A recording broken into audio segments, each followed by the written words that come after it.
Radhe Radhe everyone, मेरे YouTube channel पर आप सभी का स्वागत है। फ्रेंड्स, अगर आप मेरे चैनल पर नए हैं और आपने अभी तक मेरे चैनल को सब्सक्राइब नहीं किया है तो आप मेरे चैनल को सब्सक्राइब कर लीजिए ताकि हिंदू धर्म के सभी तीज त्योहार और पूजा पाठ की वीडियोस आपको मेरे चैनल पर मिल जाएं। फ्रेंड्स, आज की वीडियो में मैं आपको पौष पुत्रदा एकादशी की व्रत कथा सुनाऊंगी। पुत्रदा एकादशी का व्रत हर वर्ष पौष के महीने में शुक्ल पक्ष की एकादशी को किया जाता है।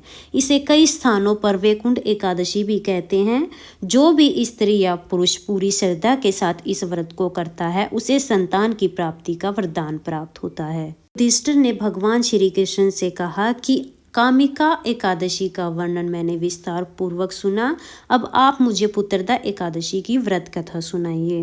भगवान श्री कृष्ण ने कहा कि अब मैं तुम्हें पुत्रदा एकादशी की कथा कहता हूँ, ध्यान पूर्वक सुनो। भद्रावती नाम का एक राज्य था जिस पर सुकेतु नाम का एक राजा राज करता था।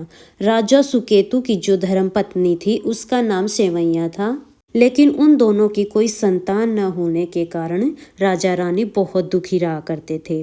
संतानहीन होने के दुख को झेलते हुए एक दिन राजा ने अपना राजपाट अपने महामंत्री को सौंप दिया और अपनी पत्नी सेवैया के साथ वो वन के लिए चल दिए।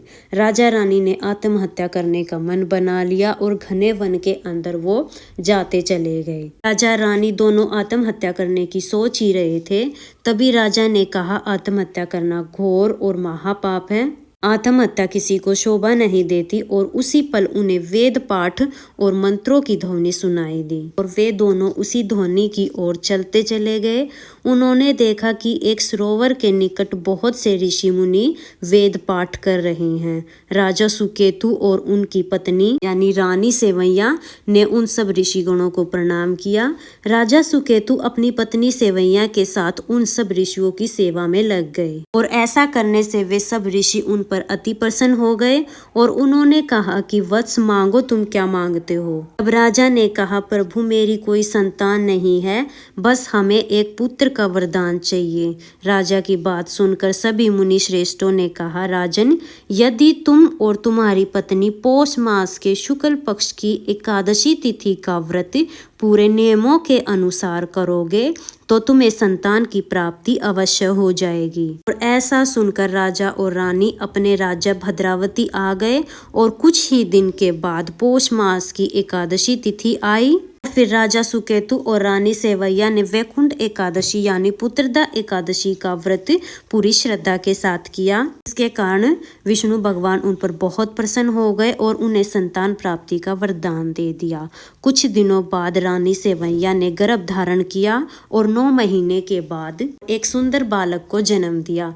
राजा रानी तेजस्वी पुत्र को पाकर धन्य हो गए। कहा जाता है कि कोई भी व्यक्ति श्रद्धा रूप से भगवान विष्णु की पूजा अर्चना करते हैं और पुत्रदा एकादशी का व्रत करते हैं तो उसकी सभी मनोकामनाएं पूर्ण होती है और उसे संतान की प्राप्ति होती है। इस तरह से पुत्रदा एकादशी की कथा पूर्ण हो जाएगी। के बाद अब हम एक गणेश जी की कथा जरूर सुनेंगे। तो चलिए गणेश जी की कथा शुरू करते हैं। एक बार एक गांव में गणेश जी का मेला लगा था। सारे गांव वाले मेला देखने जा रहे थे तो एक छोटी सी लड़की ने भी जिद कर ली कि माँ मैं भी मेला देखने जाऊंगी। उसकी माँ ने कहा, नहीं बेटा, मेले में बहुत भीड़ होगी और तुम कहीं गिर पड़ जाओगी, चोट लग जाएगी। लेकिन लड़की नहीं मानी। अब लड़की ने हट कर लिया कि मैं भी मेले में जरूर जाऊंगी। उसकी माँ ने 2 लड्डू और 1 घंटी पानी दे दिया और कहा, 1 लड्डू और पानी गणेश जी को, बचा हुआ लड्डू और पानी तुम पी लेना। लड़की बोली, ठीक है माँ। 2 लड्डू और 1 घंटी पानी लेकर मेले में चलेगी। जाके गणेश जी के सामने बैठ गई। है गणेश जी महाराज, 1 लड्डू और पानी तुम्हें, बचा हुआ लड्डू और पानी मुझे। यही कहते कहते सुबह से शाम हो गई। मेला भी छड़ने लगा। सभी लोग अपने घर आने लगे, लेकिन लड़की वहां से नहीं उठी। बोली, जब तक गणेश जी लड्डू खा के पानी नहीं पियेंगे तब तक मैं यहाँ से नहीं जाऊंगी। गणेश जी ने सोचा, अगर ये लड़की घर नहीं जाएगी तो इसका दोष तुम्हारे सिर लग जाएगा। अब गणेश जी छोटे से बालक के रूप में आके बोले, लो तुम्हारा लड्डू खाया, लो तुम्हारा पानी पिया, अब मांगो क्या मांगती हो। लड़की सोचने लगी, क्या मांगू, अन्न मांगू, धन मांगू, खेत मांगू, खलियान मांगू, बैल मांगू, महल मांगू, हवेली मांगू, सुहाग मांगू, क्या मांगू। अभी लड़की सोच ही रही थी तो छोटा सा लड़का बोला, जो जो तुमने सोचा है वो सब हो जाएगा, तुम अपने घर चली जाओ। लड़की घर आ गई। घर आते ही माँ ने कहा, बेटा इतनी देर कहाँ लगा दी। तब लड़की बोली, माँ आपने ही तो कहा था गणेश जी को लड्डू खिला के पानी पिला के आना, मैं तो गणेश जी को लड्डू खिला के पानी पिला के आई हूँ। जैसे ही लड़की ने अपनी बात पूरी की, उसका घर अन्न धन से भर गया और जो जो लड़की ने सोचा था वो सब कुछ हो गया।